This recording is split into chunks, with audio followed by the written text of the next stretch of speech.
24-এর অভ্যুত্থানে আমরা প্রথমবারের মতো এমন একটা অভ্যুত্থান দেখেছি, তাই আমাদের অভিজ্ঞতা একটু কম ছিল। আগামীতে যদি কেউ স্বৈরাচার হইতে চায়, আগামীতে যে অভ্যুত্থান হবে, এই অভ্যুত্থানে কোন স্বৈরাচারের আস্ত থাকবে না। মাপুই মাপুই জগৎ জুড়ে প্রলয় এবার ঘনিয়ে আসে।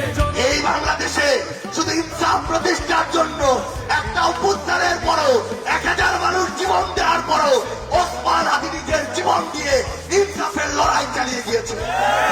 এই বাংলাদেশে এক ওসমান হাদি থেকে প্রত্যেকটা গ্রামে গ্রামে পাড়ায় পাড়ায় লক্ষ ওসমান হাদি তৈরি হয়েছে, কোন নব্য স্বৈরাচারকে জায়গা দেওয়ার জন্য না। তুমি কর ওই নতুনের কে তো নড়ে কাল বসিকির ঝড়, তোরা সব জয় ধ্বনি কর, তোরা সব জয় ধ্বনি কর। ওই নতুনের কে তো নড়ে কাল বসিকির ঝড়, তোরা সব জয় ধ্বনি কর, তোরা সব জয়